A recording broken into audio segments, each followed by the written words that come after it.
வணக்கம் பிரியமானவர்களே, மீண்டும் செவ்வாய்க்கிழமை இரவு கவலைப்படுவதை நிறுத்துங்கள் நிகழ்ச்சியின் மூலமாய் மீண்டும் உங்களை சந்திப்பதிலே நான் மிகுந்த மகிழ்ச்சி அடைகிறேன். இன்றைக்கு சற்று முன்பு ஆலயத்திலே குணமாக்குதலுடைய அறிக்கை, ஆவிக்குரிய குணமாக்குதலுக்கான அறிக்கை, யாரெல்லாம் விசுவாசத்தோடு தேவனை அணுகினார்களோ அவர்கள் ஒவ்வொருத்தருடைய சரீரத்திலும் கர்த்தருடைய ஆரோக்கியம் அறிக்கை செய்யப்பட்டது. ஒருவேளை நீங்கள் யார் இந்த நேரம் என்னை திரையிலே பார்த்து கொண்டிருக்கிறீர்களோ, உங்களுடைய சரீரத்தில், உங்களுடைய குடும்பத்தாருடைய சரீரத்தில் ஒரு பாதையினால், பலவீனத்தினால் நீங்கள் பாதிக்கப்பட்டவராக இருந்தால், வெறும் வியாதி மாத்திரமல்ல, மனதளவிலே ஏறத்தாழ ஒவ்வொரு நாள் மிக பெரும் பாரம், மிகப்பெரிய சுமை, மிகப்பெரிய வருத்தத்தை நீங்கள் சுமந்து கொண்டிருக்கிற ஒருவராக இருந்தால், ஆண்டவராக இயேசு கிறிஸ்து இந்த தாய்க்கு என்ன செய்தார், இந்த குடும்பத்துக்கு என்ன செய்தார், சற்று நேரத்தை நீங்க கேட்க போகிற சாட்சி. உங்களுக்கும் தேவன் அதையே செய்ய முடியும் மக்களே என்றால் வசனம் நமக்கு அதை உறுதிப்படுத்துகிறது. நீங்க யாரா இருந்தாலும் சரி, தேவன் உங்களுடைய பின்னணி, வாழ்க்கை பின்னணி, உங்கள் சூழல் எதையும் பார்ப்பவர் அல்ல. அவர் எதிர்பார்ப்பதெல்லாம் அவரால் உங்களுக்கு உதவ முடியும் என்கிற அந்த விசுவாசம் உங்களுக்குள் இருக்கிறது, அந்த நம்பிக்கை. ஒருவேளை உங்களுக்கு தேவனுடைய வார்த்தை தெரியாது இருக்கலாம், ஆனால் நீங்கள் நம்ப கூடுமானால் கர்த்தர் எனக்கு உதவி செய்ய முடியும், தேவன் ஆண்டவராக இயேசு கிறிஸ்து என் சூழ்நிலையை மாற்ற முடியும். விசேஷமாய் மனதளவிலே ஒரு மிக பெரிய பாரத்தை சுமக்கிற நீங்கள், மனதளவிலே உள்ளத்தின் அடி ஆழத்திலே சுமையோடு இருக்கிற நீங்கள், உங்களால் இனி அந்த சுமையை சுமக்க முடியவில்லை, இனி உங்களால் அந்த பாரத்தை தாங்க முடியவில்லை, இனி உங்களால் அந்த அழுத்தத்தை தாங்க முடியவில்லை. ஏன் பல நேரம் நீங்கள் மூச்சு விடுவது கூட ஒரு பெரும் போராட்டமா இருக்கலாம். அவ்வளவு கவலை, அவ்வளவு துன்பம், அவ்வளவு துக்கத்தை உங்களுடைய சரீரத்திலே, உங்கள் மனதிலே நீங்க உணர்ந்து கொண்டிருக்கலாம். ஒருவேளை இந்த பிரச்சனை உங்கள் நிமித்தம் அல்ல, உங்களுடைய குடும்பத்தார் வாழ்க்கையிலே நீங்கள் கடந்து போகிற ஒரு சூழ்நிலை, அவர்களுக்கு இருக்கிற அந்த சூழ்நிலை உங்களை பாதிக்கலாம். தன்னுடைய மகனுடைய சூழ்நிலை, மகனுடைய வியாதி இந்த தாயை பாதித்தது, இந்த தாயை தாக்கியது பெருமளவில்.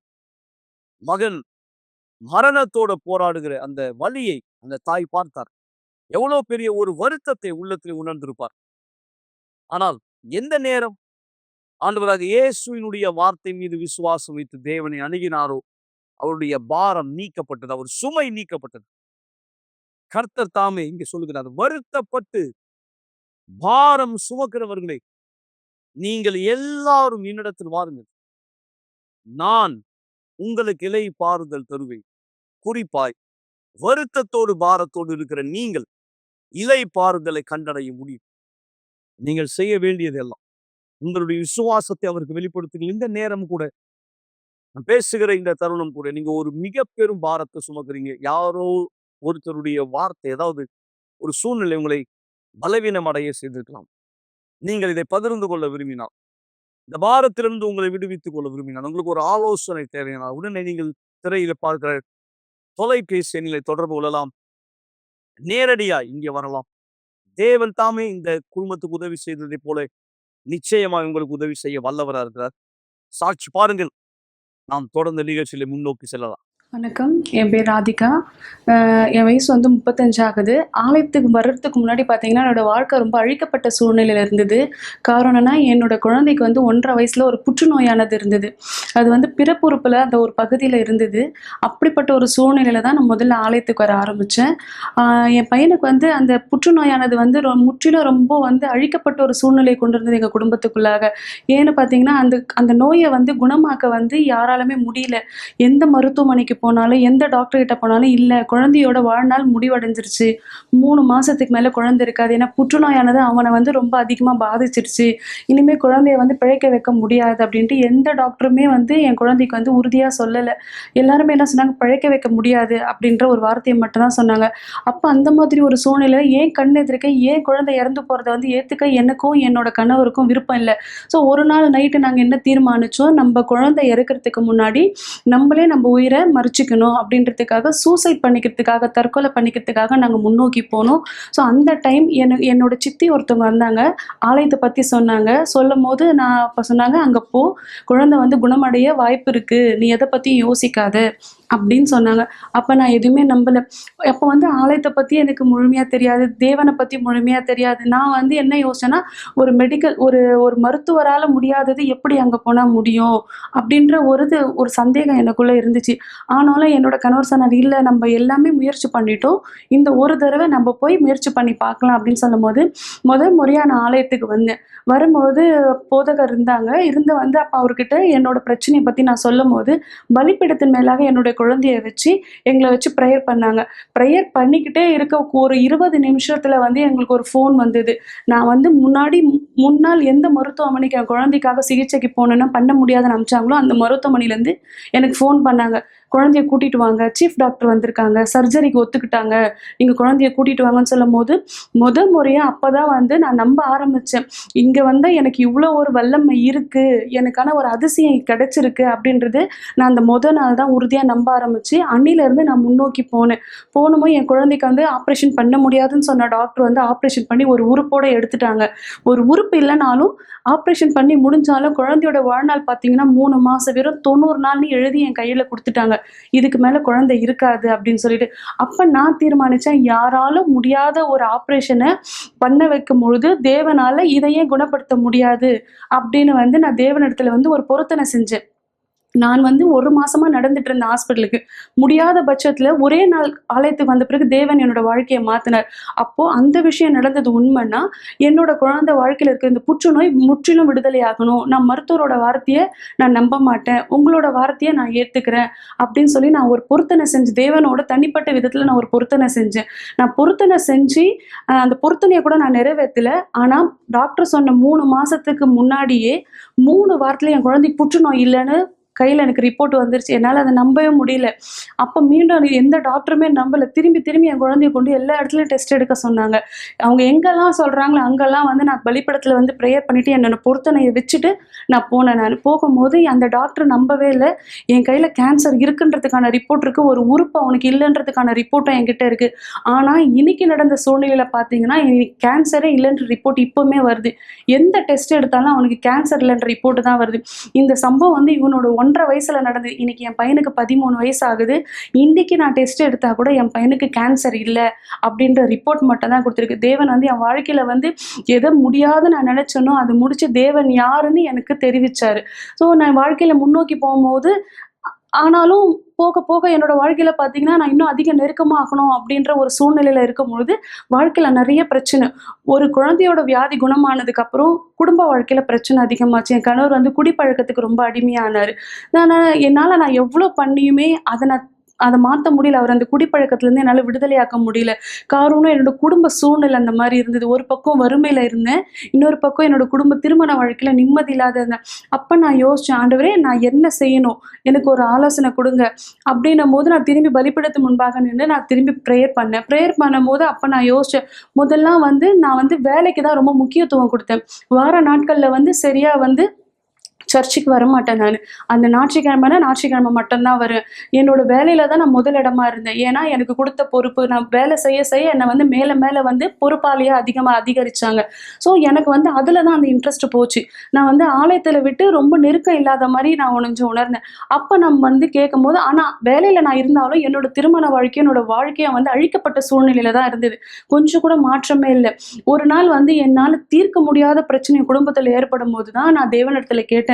நான் என்ன செய்யணும்? நான் என்ன தவறா ஏதாவது பண்ணியிருக்கேனா? அப்படின்னு வந்து எனக்குள்ள உணரும்பொழுது, அப்ப நான் முதல்ல வந்து மீட்டிங்ல வந்து பாஸ்டர் வந்து பரிசுத்த ஆவிய பத்தி பேசுனாங்க.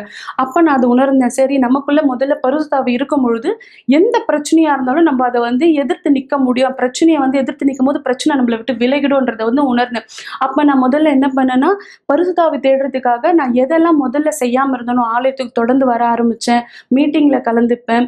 ஊழியம் பண்ண ஆரம்பிச்சேன். நெறைய விஷயம் தேவனிடத்துல நெருக்கமா இருக்க ஆரம்பிக்க என்னோட வாழ்க்கையில வந்து கொஞ்சம் கொஞ்சமா மாற்றம் ஏற்பட்டது. அப்பவும் வந்து நான் யோசிச்சேன். இது கொஞ்சத்த வந்து நான் ஏத்துக்கல. முழுமையா என்னோட வாழ்க்கை மாறணும் அப்படின்னும்போது தான் நான் யோசிக்கும் பொழுது தான் எனக்கு தோணுச்சு. இல்ல நான் வந்து தேவன முதலிடத்துல வைக்கல. நான் ஒரு துணையாளராவும் இருந்தேன். ஆனாலும் நான் தேவன வந்து முதலிடத்துல வைக்காம இருந்தது வந்து எனக்கு உணர ஆரம்பிச்சேன்.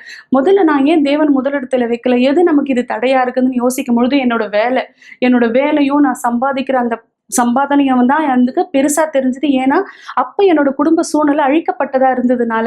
அப்ப நான் யோசிச்சேன். முதல்ல நான் அதிலிருந்து விடுதலையாய் வெளியில வரணும். ஏன்னா, நான் செய்யக்கூடிய வேலையில வந்து நெறைய வந்து பிரச்சனைகள்.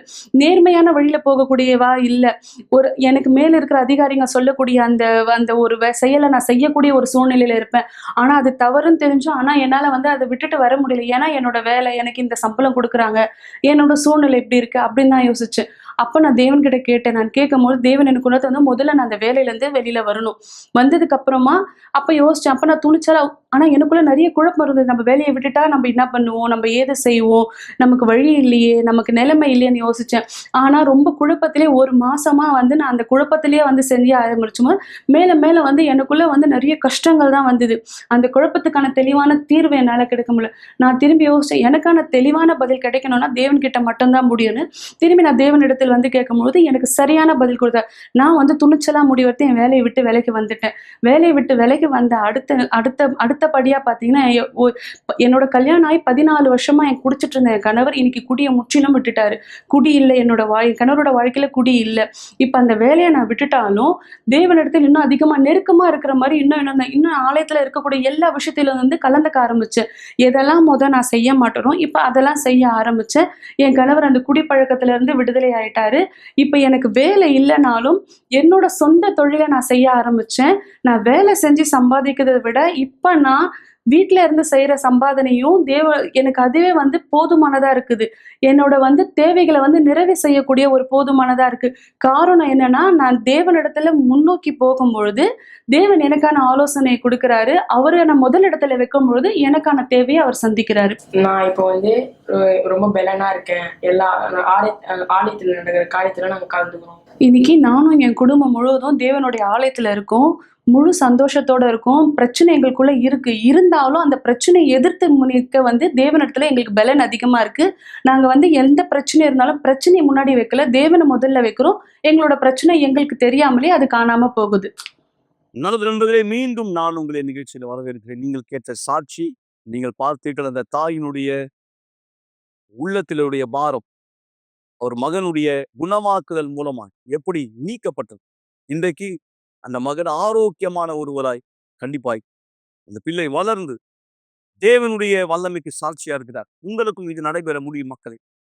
நீங்க மனசுல ஒரு பெரும் வெறுமையை சுமக்கிறீங்க. எத்தனை பேர் ஒரு நடைப்பிணத்தை போல தன் வாழ்க்கையை நடத்தி கொண்டிருக்கிறார்கள். எந்த ஒரு பிடிப்பு இல்லாம, எந்த ஒரு உற்சாகம் இல்லாம, ஒவ்வொரு நாள் அவங்க வாழ்க்கை கடந்து போகிற வழி ஏதோ ஒரு வாழ வேண்டும் என்ற ஒரு விருப்பத்தோடு, பல பேர் ஏன் வாழுகிறேன் என்ற விருப்பத்தோட, அதாவது இந்த எண்ணத்தோட அவங்க வாழ்க்கையை நடத்தி கொண்டிருக்கிறார்கள். ஒரு நடைப்பிணத்தை போல. கண்டிப்பாய் தேவனுடைய ஆவி எங்கே இல்லையோ அங்கே விடுதலை இல்லை. இயேசு கிறிஸ்து உலகத்துக்கு ஒளியா இருக்கிறார். ஒருத்தருடைய வாழ்க்கையில் இருக்கிற இருளை நீக்கும்படி, இருள் சூழ்ந்த ஒரு அறையில் நம்ம எப்படி உணர்வோம், அதுபோல்தான் அநேகருடைய உள்ளத்துல இருள் சூழ்ந்திருக்கிறது. அதாவது தனிமை, விரக்தி, ஏதோ ஒன்றை இழந்ததை போல அவங்க எல்லா விதத்திலும் முயற்சிக்கிறாங்க அந்த வெறுமையை நீக்கி கொள்ளும்படி. ஆனால் மக்களே, இந்த வெறுமை தன்னை வெளிப்புற சந்தோஷத்தால் நீக்கப்படுவதில் நீங்கள் கேட்க போகிற இந்த சாட்சி திருமணமான பிற்பாடு, அல்லது ஒரு குழந்தை பிறந்த பிற்பாடு, அல்லது ஒரு வேலை கிடைத்த பிற்பாடு, எனக்குள்ள இருக்கிற வெறுமையை நான் போக்கிக் கொள்வேன் என்று பல விதத்துல இந்த இளம் பெண் முன்பு முயற்சித்தார். இன்றைக்கு அவருடைய வயது வேறு. ஆனால் பல வழியில தன்னுடைய வெறுமையை நீக்க முயற்சி செய்தார். ஆனால் உள்ளத்தினுடைய வெறுமை ஆண்டவருடைய ஆவியை அன்றி யாராலும் நீக்க முடியாது. நீங்கள் அவருக்கு ஒரு வாய்ப்பு கொடுக்கும் பட்சத்துல, அவரை அணுகும் பட்சத்துல, உங்களுடைய அந்த சூழ்நிலையை அவர்கிட்ட கொண்டு வரும்போது உங்களுடைய வெறுமை கண்டிப்பாய் நிரப்பப்படும். இந்த நபருக்கு நடந்ததை போல. எனவே தான் விசேஷமாய் நாளை புதன்கிழமை நான் உங்களை வரவேற்கிறேன். பரிசுத்தாவின் கூட்டத்தில் எங்களோட இணைபடி பரிசுத்தாவி ஒருத்தர் வாழ்க்கையில் வரும்போது வெறுமை, அந்த வெற்றிடம், இருள் அந்த நபரை விட்டு நீக்கப்படுகிறது. இந்த சாட்சியை தொடர்ந்து புதன்கிழமைக்கான ஒரு அழைப்பை நான் உங்களுக்கு முன்வைக்க விரும்புகிறேன். பரிசுத்தாவி ஒருத்தர் வாழ்க்கைக்குள் பிரவேசிக்கும் போது உள்ளும் புறமும் மாற்றம் ஏற்படுகிறது. பிற்பாடு நண்பர்களே, ஒரு பாட்டில் தண்ணீர் ஆயத்தப்படுத்திக் கொள்ளுங்கள். நாம் ஜெபத்திலே ஒன்றிணையலாம்.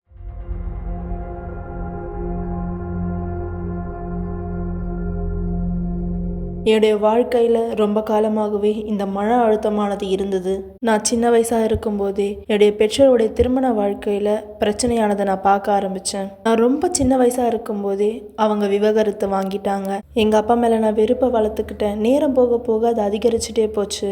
அதுலேருந்து தப்பிக்கிறதுக்காக என்னுடைய முழு கவனத்தை படிப்பில் செலுத்திட்டேன். எனக்குள்ளாக இருக்கிற அந்த வெறுமையை போக்குறதுக்காக நான் அதிகமாக படிக்க ஆரம்பித்தேன். மருத்துவத்துறையில் நான் பட்டப்படிப்பு முடிச்சிட்டேன். நான் நினச்சேன், என்னுடைய பெரிய கனவு நான் டாக்டர் ஆகிட்டேன்னா நான் ரொம்ப சந்தோஷமாக இருப்பேன்னு நான் நினச்சேன். ஆனால் நான் பார்த்தேன் அது நடக்கலை. அதுக்கப்புறம் நான் நினச்சேன் நான் திருமணம் பண்ணிக்கணும்னு. ஆனால் அது கூட அந்த வெறுமையை நிரப்பலை. நான் நினச்சேன், ஏன்னா எனக்கு குழந்தை வேணும்னு நான் நினச்சேன். எனக்குள்ளே ஏதோ தவறப்பட்டிருக்குன்னு எல்லா முயற்சியும் எடுத்தேன் அதை நிரப்புறதுக்காக. சந்தோஷத்தை தேடணுன்ற என்னுடைய கதையில் நான் எப்போவுமே தேடிட்டே இருந்தேன். அதுக்கப்புறம் நான் கர்ப்பம் தரித்தேன். குடும்பம் இருந்துச்சுன்னா நான் சந்தோஷமாக இருப்பேன்னு நினச்சேன். என்னுடைய மகன் பிறந்தான்.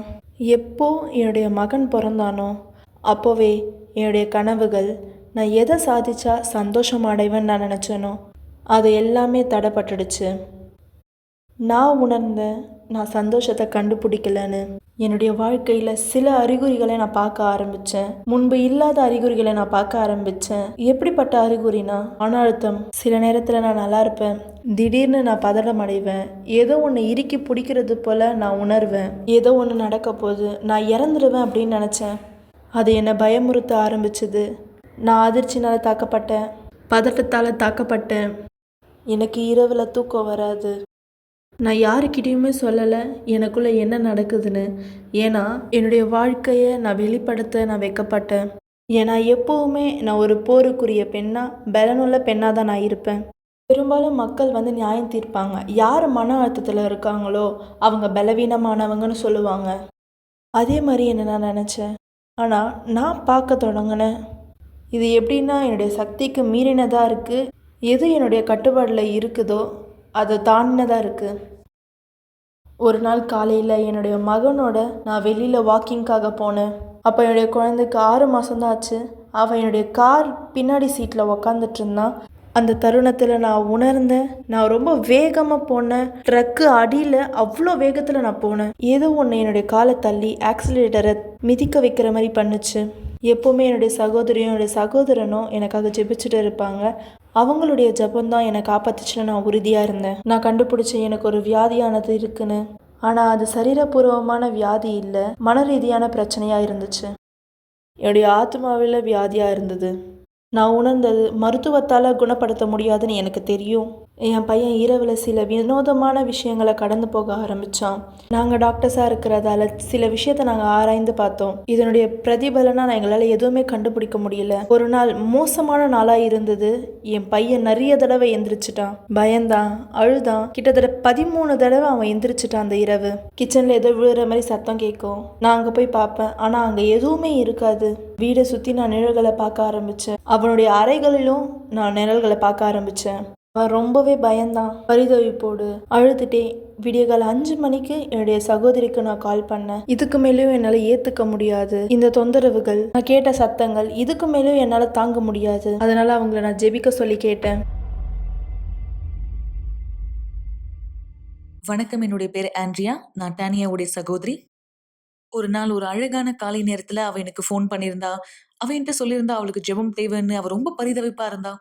அது இரவு முழுவதும் அவ தூங்கவே இல்லை. சத்தங்கள் கேட்பது, குரல்கள் கேட்பது மற்றும் நிழல்களை பார்ப்பது. என்னுடைய உறவினர்கள் சந்திச்ச அதே பிரச்சனை தான் இவளும் கடந்து போயிட்டு இருந்தா.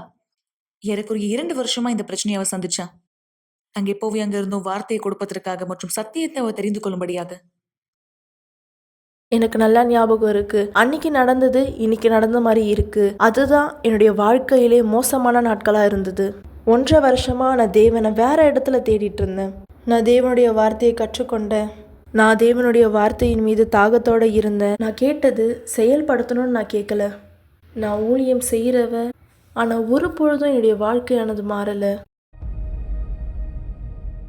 எனக்கு ஒரு பேஷண்ட் இருந்தாங்க. அவங்க எனக்கு ரொம்ப பாரமாக இருந்தாங்க. எப்போவுமே என்னுடைய ஆஃபீஸ்க்கு அவங்க வந்துட்டு போவாங்க. நான் ரொம்ப மோசமாக உணருவேன். நான் அவங்கள இனிமே பார்க்கக்கூடாதுன்னு நினச்சேன். ஆனால் அவங்க என்னை ரொம்ப வற்புறுத்துவாங்க. கிட்டத்தட்ட 5 வருஷத்துக்கு அப்புறம் ஒரு நாள் நான் அவங்கள பார்த்தேன். அவங்க வராங்கன்னு தெரிஞ்சு சில அப்பாயின்மெண்ட்ஸ் நான் கேன்சல் பண்ணிட்டேன். அந்த நாட்களில் அவங்கள நான் பார்க்கக்கூடாதுன்னு தவிர்த்துக்கிட்டேன். ஆனால் அவங்க என்னை பார்க்கறதுக்கு வற்புறுத்துனாங்க. ஒரு நாள் அவங்க உள்ளே வந்தாங்க. நான் அவங்கள பார்க்கும்போது ஏதோ வித்தியாசமாக இருந்தாங்க. அவங்க வெளிச்சமாக இருந்தாங்க. அவங்க கண்ணில் ஏதோ ஜொலிக்கிறது போல இருந்தது. அவங்க வேற விதத்துல என்கிட்ட பேசுனாங்க. அன்னைக்கு அவங்க கிட்ட நான் மனசு திறந்து பேசினேன். என்ன நடந்துச்சோ எது நடந்துட்டு இருக்கோ எல்லாத்தையுமே நான் அவங்க கிட்ட சொன்னேன். அந்த கெட்ட தருணம், இரவு நேரத்துல வர அந்த மோசமான தொந்தரவுகள், அந்த தருணத்துல எல்லாமே தலைகீழா மாறிடுச்சு. நான் பேஷண்ட் ஆகிட்டேன். என்னை ட்ரீட் பண்ற டாக்டரா அவங்க மாறிட்டாங்க. புத்தியுள்ள விசுவாசத்தை பத்தி எனக்கு அவங்க கொஞ்சமா விவரிக்க ஆரம்பிச்சாங்க. யுனிவர்சல் ஆலயத்துக்கு வர்றதுக்காக எனக்கு அவங்க அழைப்புதல் கொடுத்தாங்க. எனக்கு நல்ல கண்ணோட்டம் இல்ல. நான் போலியான செய்திகளை நம்பிட்டு இருந்தேன். என்னை இதுதான் இழுத்து பிடிச்சது. நான் ஆலயத்துக்கு தாமதமா போறதுக்கு காரணமே இதுதான். ஆனா எப்போ அவங்க சொன்னாங்களோ நான் உண்மையாவே தீர்மானம் எடுத்தேன். அவங்க சொன்னாங்க, நீங்க அந்த இடத்துக்கு போறதுக்கு எந்த செலவும் செலுத்த தேவையில்லை. நீங்க போயிட்டு உங்களுக்கு அங்க பிடிக்கலன்னா நீங்க இனிமேலும் அங்க போ தேவையில்லைன்னு சொன்னாங்க. முதல் கூட்டத்திலேயே நான் உண்மையாவே நம்பினேன் என்னுடைய வாழ்க்கை மாறிடுச்சுன்னு. நான் ஏற்கனவே அடையாளங்களையும் அதிசயங்களையும் பார்த்துருக்கேன். ஏன்னா இப்போ என்னால் நல்லா தூங்க முடியுது. முன்னாடி ரொம்ப வருஷமா எது எனக்கு நடந்துட்டு இருந்துச்சோ இப்போ அது எனக்கு இல்லை. பதற்றமாக இருந்தது, அது ஒரு பொழுதும் இப்போ இல்லை. இனிமேலும் அந்த வேதனையை நான் உணரல. ஆலயத்துக்கு போக போக நான் உண்மையாகவே புரிஞ்சுக்கிட்டேன். போதகர் எனக்கு விவரிச்சாரு எனக்கு பரிசுத்த ஆவி வேணும்னு. ஏன்னா நான் முடிவுகளை அடைஞ்சிட்டேன். ஆனால் முழுமையான சந்தோஷத்தை நான் இன்னும் பெறலை. நான் பரிசுத்த ஆவியானவரை பெற்றுக்கொள்ளலைன்னா நான் ஏற்கனவே இன்னொரு ஆலயத்தில் தண்ணீர் ஞானஸ்தானம் நான் எடுத்திருக்கேன். ஆனால் என்னுடைய பழைய வாழ்க்கையை நான் புதைக்கலை. நான் யுனிவர்சல் ஆலயத்தில் 1 முறை 2 முறை 3 முறை 4 முறை 5 முறை நான் ஆலயத்தில் 7 தடவை வெறும் குளியல் மட்டுமே எடுத்தேன். எப்போ அந்த நாளானது வந்ததோ, தேவனுடைய வார்த்தை எப்போ எனக்குள்ளாக வந்ததோ நான் உண்மையாகவே தீர்மானம் எடுத்தேன். முழுமையான அர்ப்பணிப்பும் என்கிட்ட இருந்த எல்லாமே நான் எடுத்துட்டேன். உணர்வுகள், காயங்கள், அந்த கெட்ட எண்ணங்கள், நான் எப்போ பீடத்துக்கு முன்பாக தேவன்கிட்ட போனேனோ அந்த பழைய டானியாவை நான் பின்னாடியே கைவிட்டுட்டேன். அந்த பழைய சிருஷ்டியை நான் ஏற்கனவே கொண்டுட்டேன் தண்ணீர் ஞானஸ்தானத்தை எடுக்கும்போது. ஆனால் நான் பரிசுத்த ஆவியானவரை பெற்றுக்கொள்ளலை. என்னுடைய பொருத்தனையை நான் முழுமையடைகிற நாளாக இருந்துச்சு. நான் கீழே இறங்கி வரும்போது என்னால் உறுதியாக சொல்ல முடியும் என் கூட தேவன் இருந்தாருன்னு. என்னுடைய தியாகத்தை தேவன் அங்கீகரிச்சாரு. அதுதான் மாபெரும் சந்தோஷமா என்னுடைய வாழ்க்கையில இருந்துச்சு. குழந்தை பிறக்கிறது, திருமணம், வேலை, பண வாழ்க்கையில வெற்றி, இந்த உலகத்துல எதுவுமே பரிசுத்த ஆவியானவர் செய்யறத செய்ய முடியாது. அந்த வெறுமையை அவரால் மட்டும்தான் எடுக்க முடியும். அது ஒரு அற்புதமானது. எதை ரொம்ப காலமாக சரிப்படுத்தணும்னு நினச்சானோ, எப்போ நான் பரிசுத்த ஆவியானவரை பெற்றுக்கொண்டேனோ அந்த நாள் நான் கண்டடைஞ்சேன்.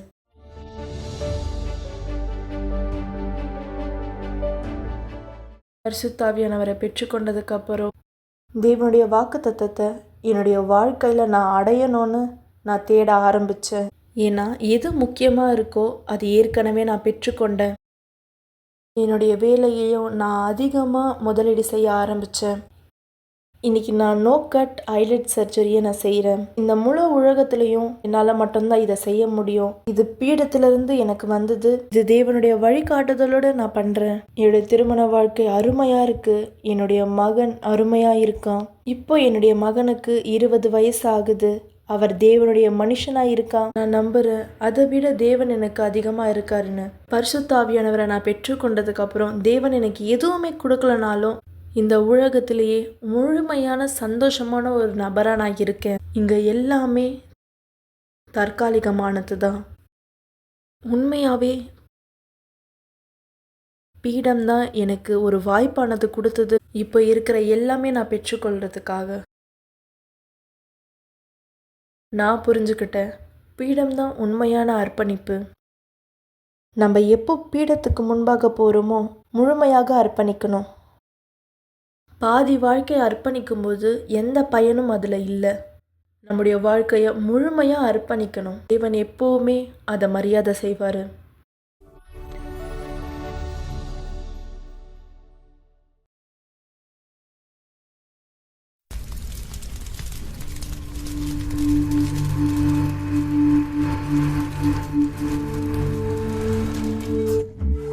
அக்கினி என்பது மனுஷ குலத்தினுடைய துவக்கத்திலிருந்தே இருந்து கொண்டு வருகிறது. குளிர்ச்சியான காலங்களில் வெதுவெதுப்பை கொடுப்பதற்கும் இருளை அகற்றுவதற்கும் அந்த அக்கினியின் மூலம் நாம் தங்கத்தை சுத்திகரிக்க முடியும். நம்மை உயிர் வாழ வைக்கிற உணவை அதனால் தயார்படுத்த முடியும். இந்த அக்கினியின் பயன்பாடு மனித குலத்தை மாற்றியது. ஆனால் இப்படிப்பட்ட ஒரு விஷயம் கட்டுப்பாட்டை மீறும் போது என்ன நடக்கிறது? இரக்கமே இல்லாமல் அக்கினி எரிந்து விழும்பொழுது, அதை சுற்றி இருக்கிற அனைத்தையும் பட்சித்து போடும் பொழுது, கட்டுப்படுத்த முடியாத அக்கினி நம்முடைய மோசமான எதிரியாக மாறுகிறது. இந்த அக்கினியை பயம் இல்லாமல் யாராலும் எதிர்கொள்ள முடியாது. மனித உடலினால் இந்த நெருப்பை தாங்க முடியாது. நம்முடைய தோளில் சில நொடி அக்கினி படும் பொழுதே நாம் கதறுவதற்கு அது போதுமானதா இருக்கிறது. நம்முடைய சுற்றுச்சூழலை வெதுவெதுப்பாக வைத்துக் கொள்வதற்கான அந்த அக்கினியை நம்முடைய சரீரத்தால் தாங்க முடியாத பொழுது, உங்களுடைய ஆடையில் நெருப்பு படும் பொழுது உங்களுடைய ஆடையை கழட்டி எறிவது சிறந்ததாக இருக்கும். அக்கினியை எப்படி கட்டுப்படுத்துவது? இந்த முழு இடத்தையும் அழிக்கிற அக்கினியை எப்படி கட்டுப்படுத்த முடியும்? ஒரு முழு உடம்பையை எரிக்கிற அக்கினியை எப்படி கட்டுப்படுத்த முடியும்? கண்டிப்பாக எல்லோருமே இதிலிருந்து தப்பித்துக் கொள்ள முயற்சி செய்வார்கள். இந்த சூழ்நிலைகளில் அவர்களுக்குள்ளாக உரத்த சத்தமாய் ஒரு சத்தம் கேட்கும், இங்கிருந்து ஓடிவிடு என்று, இந்த இடத்திலிருந்து தப்பித்துக் கொள் என்று. அக்கினியில் நாம் ஒருவராலும் நிற்க முடியாது. இப்பொழுது ஒருவராலும் தப்பித்துக் கொள்ள முடியாத அக்கினியை குறித்து எப்படி? ஆத்துமாவையும் கூட எரிக்கிற அந்த அக்கினி, தப்பித்துக் கொள்ள வழியே இல்லாத அந்த அக்கினி, உங்களால் பாதுகாக்க கூடாத அக்கினி, அதிலிருந்து முடிவே பெற முடியாத அக்கினி, வெறும் அழுகையும் கற்கடிப்பும் மட்டுமே இருக்கும் என்றென்றைக்குமாக.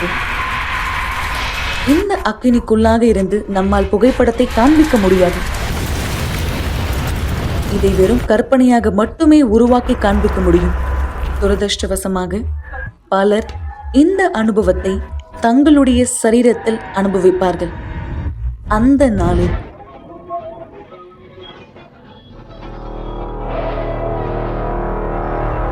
ஓடுவதற்கு எந்த இடமும் கிடையாது. அந்த இடத்திற்கு அவசரத்திற்கு வெளியேறும் வழியும் கிடையாது. எந்த தீயணைப்பு மீட்பாளரும் அங்கு இருப்பது கிடையாது. எந்த நாயகர்களும் வந்து ஜனங்களை காப்பாற்ற முடியாது.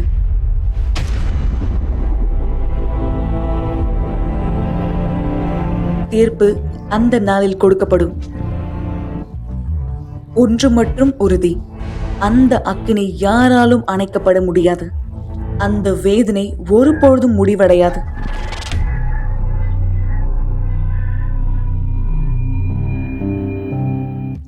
ஆனால் இன்று இன்னும் நமக்கு வாய்ப்பு உண்டு.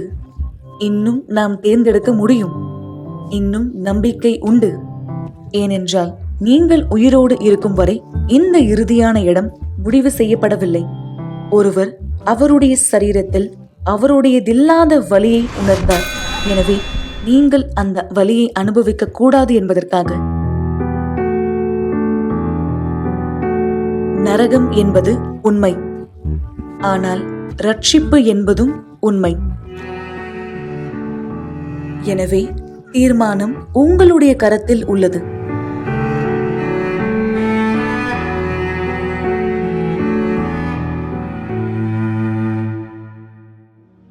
ஒருவரும் உங்களுக்கு வெளிச்சத்தின் நாளை கொடுக்காவிட்டாலும், உங்களுடைய சத்தத்தை கேட்பதை பாரமாக தோன்றினாலும், உங்களுக்கு தேவையான பலத்தையும் நம்பிக்கையும் பெறுவதற்கான ஒரே வழி ஜெபம். தயவு செய்து உங்களுடைய கண்களை மூடியிருங்கள். இது ஜெபத்தின் நேரமா இருக்கிறது. சர்வ வல்லவரே ஆண்டவராக இயேசு கிறிஸ்துவின் நாமத்தினால் இந்த காட்சி, இந்த சாட்சிகளும் மக்கள் பார்த்து ஒருத்தருடைய வாழ்க்கைக்குள்ளும் ஆவி பிரவேசிக்கும் போது, ஒருத்தரும் வசனத்தை ஏற்றுக்கொள்ளும் போது, வார்த்தையை நம்பும் போது, வெறும் வெளிப்புற சூழ்நிலைகள் மாத்திரமல்ல, உட்புறத்தின் வெறுமை நீக்கப்படுகிறது. இந்த வெறுமையை நீக்கிக் கொள்ள இவர் என்னென்ன செய்தார்? எத்தனை பேர் தனக்குள்ள இருக்கிற வெறுமையை நீக்க எல்லார் சரீர முயற்சி எடுத்துக் கொண்டிருக்கிறார்கள் தேவன். ஆனால் எந்த சரீர முயற்சியும் உட்புற வெறுமையை நீக்க முடியாது. ஆவி வந்தால் மட்டுமே. அது ஒரு கவலையோ, ஒரு மனஸ்தாகமோ, ஒரு பயமோ, பரிசுத்த ஆவி ஒருத்தருக்குள் வரும்போது உள்ள இருக்கிற எல்லா வெறுமை நீக்கப்படுகிறது. இதோ இந்த தண்ணீரின் மூலமா யார் இந்த நேரத்தில் ஆரோக்கிய குறைபாடோடு இருக்கிறார்களோ, உள்ளத்திலே வெறுமையை உணர்கிறார்கள். பருகுகிற தருணம் அவர்களுக்குள் ஜீவன் பிரவேசிக்கட்டும். சரீர குணமாக்குதல் மாத்திரமல்ல, உட்புற குணமாக்குதல் நடைபெறட்டும். உம்முடைய பரிசுத்தாவின் வல்லமையால் இந்த தண்ணீரை அபிஷேகிப்பீராக ஆண்டவராக இயேசுவின் பெயரால். ஆமென். ஆசீர்வாதமான தண்ணீரை பருகுங்கள் மக்களே. ஆசீர்வாதமான இரவார்கள். இந்த சாட்சியை செய்தியை மறக்க வேண்டாம். நாளை எங்களோடு விசுவாசம் இணைந்திருங்கள். மீண்டும் இரவு 10:30 மணி இதே நிகழ்ச்சியிலே உங்களை சந்திப்போம். தேவன் உங்கள் அனைவரை ஆசீர்வதிப்பாராக.